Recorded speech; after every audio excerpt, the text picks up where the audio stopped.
في الفيديو ده هقول لكم على طريقه سحريه ازاي تنضفوا بيها اي بقعه موجوده في المراتب بتاعتكم بطريقه سهله جدا، وسيبكم من اي طريقه انتوا شفتوها في اي فيديوهات تانية قبل كده. كل اللي عليكم تصلوا على النبي وتكملوا الفيديو معايا للاخر.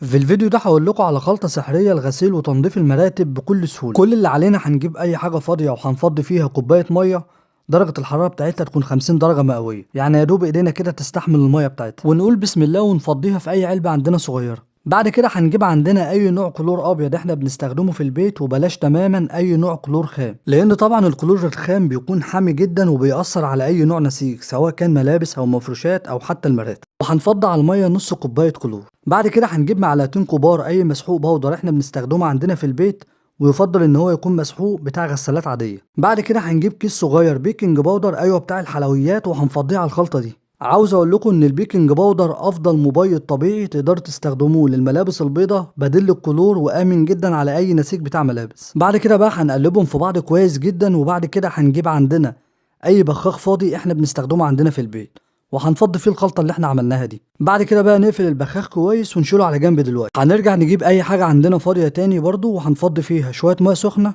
وعليهم شويه خل، وبعد كده هنحط عليهم كيس فانيليا صغير. وهقول لكم دلوقتي احنا ليه حطينا فانيليا مع الخل. اخر حاجه بقى هنحطها اي نوع معطر احنا بنستخدمه عندنا في البيت، ولو ما عندناش خط صغير من اي نوع شاور احنا بنستخدمه، ونقلب بقى كل ده في بعضه كويس. وتعالوا بقى معايا، لو المرتبه كلها نظيفه وعايزين تنضفوا مكان بقعه بس، دي انسب طريقه واسهل طريقه تقدروا تنضفوا بيها البقعه ديت من غير ما تبلوا المرتبه كلها. كمان الموضوع ما فيهوش استخدام ميه كتير، وده ما بيخليش ان الميه توصل للسوست اللي موجوده جوه في المرتبه، وبعد كده بتخلي السوست دي تصدي والمرتبه كلها بتبوظ مننا بعد كده. وطبعا المراتب بالذات لما بنيجي ندعكها، يا اما بندعكها باي حته قماشه بيضه، يا اما بسفنجه بتاعه غسيل اطباق. بلاش نستخدم فرش خالص عشان القماش بتاع المرتبه ما يبص مننا واحنا بننضفها. وناخد بالنا ان في بقع ممكن تطلع معانا بسهوله جدا من اول مره ان احنا نرشها، ولو البقعه تقيله قوي ممكن نضطر ان احنا نعيدها مره واتنين وتلاته. وفي بقع ممكن نرشها ونسيبها لمده دقيقه او دقيقتين لحد ما تلاقيها طلعت معاكم.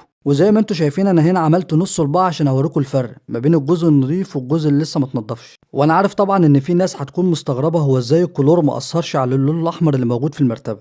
عاوز اقول لكم ان المراتب بنسبه 90% بيكون السطح بتاعها مصنوع من الياف صناعيه، وطبعا الكلور ما بيكونش ليه تاثير عليها.